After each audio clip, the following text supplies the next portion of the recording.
Hey, what's up, everybody? Welcome to the show. Yet another episode of Crush on Fantasy Football. I am Russ Lockridge, your host of the show.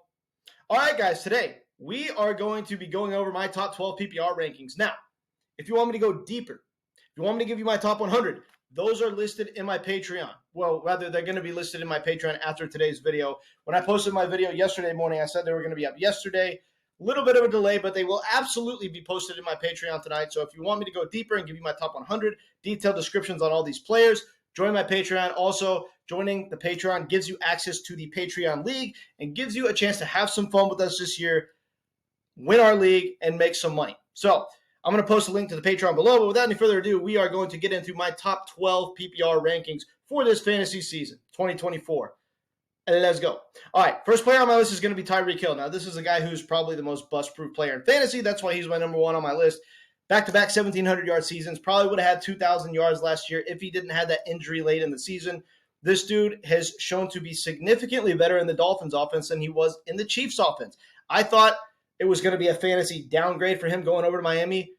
Boy, was I wrong. This dude is so good in this Miami offense. He averages 10-plus targets a game. We know that he has the highest weekly ceiling in fantasy. He's got an elite floor, which is something he never had in Kansas City. He had that crazy ceiling, but he had low floor performances. That doesn't happen in Miami. He's just targeted way too much. He's the heart and soul of this mega fast elite track team offense, and the offense runs through Tyreek Hill. So this dude has an elite floor and an elite ceiling. He is the safest player you could possibly draft in round one. And he's probably going to win you your league if you take him. That's why I have him as my number one overall pick. Next player on my list is going to be Breece Hall. Now, this is a guy who he's now playing in an Aaron Rodgers-led offense. An older, less mobile Aaron Rodgers probably is going to check the ball down to Breece Hall rather than trying to make plays with his own feet, right? So, he's 40 years old. He's a little bit less mobile. Dump off city to Breece Hall. Obviously, this offense is projected to be very good. They're already looking good at OTAs. I think the sky is the limit for Breece Hall. This dude has all the talent in the world. Now 2 years removed from a 20 ACL. He's about to explode. Next player on my list is going to be Christian McCaffrey. Now, this is a guy who obviously ran away with the field at the running back position last year. I have a little bit more concerns this year, mainly because he's a year older. He's going into his age 28 season. If he sees the kind of workload that he did last year, is he possibly going to stay healthy? I would say that it's more likely than not that if he sees the same workload he saw last season, the dude's probably going to get hurt. I don't like to predict injuries. I know they're incredibly random at the end of the day, but more opportunity share equals more potential for injury. I usually don't like to use that as a deterrent for drafting fantasy players because we want players that are getting a lot of volume. But my gosh, this dude already has a ton of tread on the tires. The 49ers situation with their offense is kind of a mess. What's going to happen with their contracts? They always seem to wait until the very last second to sign guys. I'm not sure if the offense is going to be as good as it was last year. So is the touchdown upside as high? Probably not. I don't think he's going to be that guy that gets in the end zone every single week like he was last year. I think we see a slight fall off for Christian McCaffrey, but given the inherent ceiling because of the talent and the player and still playing in a very good offense, we still have to take him at the top half of the first round. Next player on my list is going to be Justin Jefferson. Now, this is a guy who is maybe the most talented wide receiver in the NFL, right? He's shown to be pretty much quarterback proof in the small sample that we've had. When Mullins stepped in last year, he had that game in week 18 where he put up 36 fantasy points. This dude is an absolute monster, right? If J.J. McCarthy is an average NFL quarterback, Justin Jefferson will explode. If J.J. McCarthy is an above average NFL quarterback, not saying that that's going to happen, but it's certainly possible. Justin Jefferson's upside is the number one player in all of fantasy. If J.J. McCarthy is slightly above average, if he's average, he's still going to be probably a top 5 player in fantasy, easily, without question, a top 5 wide receiver. Next player on my list is going to be Bijan Robinson. Now, this is a guy who has all the talent in the world.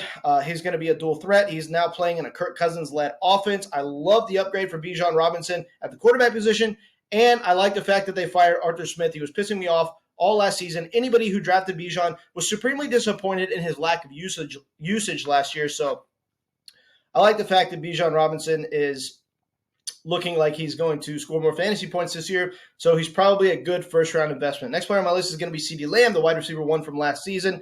The Cowboys have a very tough schedule, okay? Now, their schedule was very soft last season. I was saying all last year that that's probably like a big reason why the numbers were so inflated for CeeDee Lamb. I don't want to take any credit away from how good this guy was last year and how good his chemistry is with Dak Prescott. I still think he's worth a first-round pick. I just think that given the fact that his schedule was super soft last year and they're going up against a lot tougher defenses this year. You got to figure there's going to be a slight drop off for CeeDee Lamb, right? So middle of the first round, I think, is a little bit more appropriate than a top 1 or 2 overall pick. Next player on my list is going to be Jamar Chase. Now, this is a guy who obviously is basically a generational talent, has all the talent in the world. You got to figure that if Joe Burrow is healthy, this dude's going to explode. But there is some risk there. I mean, right? Like, we've seen Jamar Chase have some injury history in the past. We've seen Joe Burrow have a lot of injury issues last season. He had the calf in the preseason.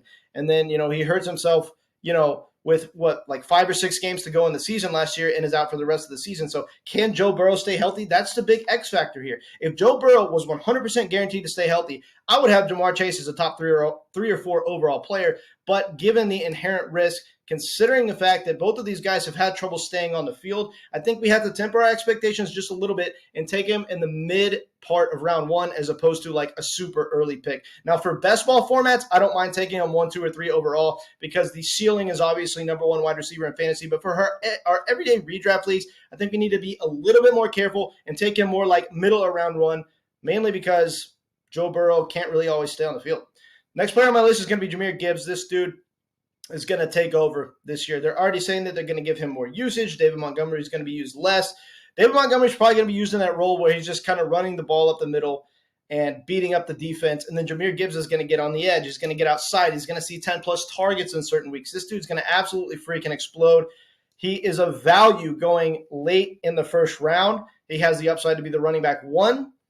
So I have him as my number 8 player overall. Next is his teammate, Amon-Ra St. Brown, the wide receiver 3 from last season behind only Tyreek Hill and CeeDee Lamb. This dude was absolutely awesome.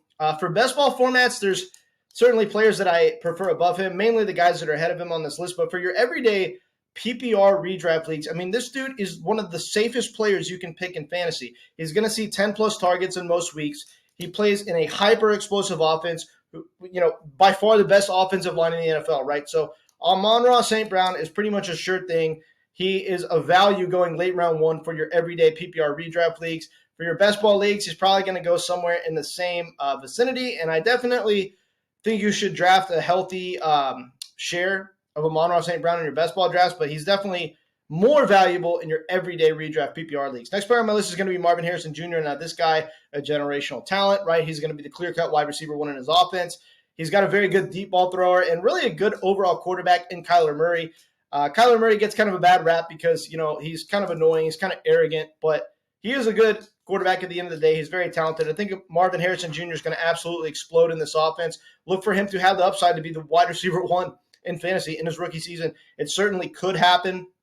I think he's worth the pick in like the back half of the first round. Next player on my list is going to be Jonathan Taylor. Now, this is a guy who is running with a mobile quarterback. Obviously, we've got Anthony Richardson, who will probably siphon some rushing touchdowns away from Jonathan Taylor, but at the end of the day, the offense is going to be so good that there's going to be more overall scoring opportunities, and that will more than make up for the fact that Taylor steals a touchdown from Jonathan Taylor every now and then. Not to mention, historical data will show you over and over again that running backs with mobile quarterbacks always run for much better yards per carry efficiency. That's what we needed to see improve over the past few seasons for JT is, we want him to get those 5+ yards to carry that propel him into being an elite fantasy running back. Next player on my list is going to be Saquon Barkley.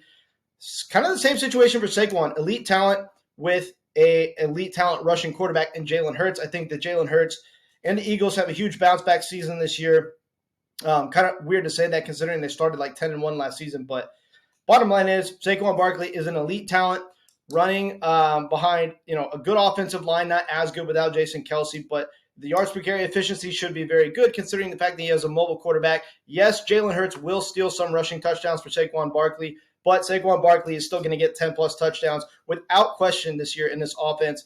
And if he led the league in yards per carry efficiency behind a good offensive line with a mobile quarterback, I wouldn't be surprised.